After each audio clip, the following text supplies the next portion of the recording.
Here I have 10RE and let me show you how to add the fingerprint on the following device. So at the very beginning, let's start by using the home screen. Let's open here the list of all apps.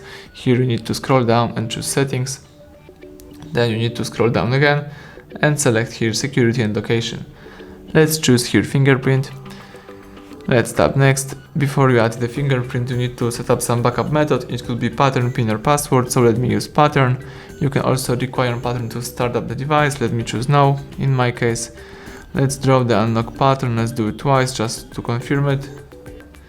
Let's choose the form of notification. You can select show all notification content, hide sensitive one, or don't show notifications at all. Let me show all content, tap done.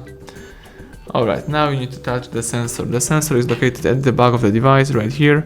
Let's simply start tapping the sensor a couple of times just to save the whole fingerprint.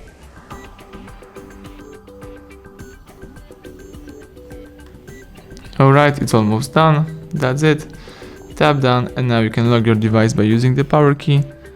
You can unlock it by using the pattern, or you can do it by using the fingerprint. That's it, everything went well. Thank you for watching. Please subscribe our channel, leave thumbs up under the video.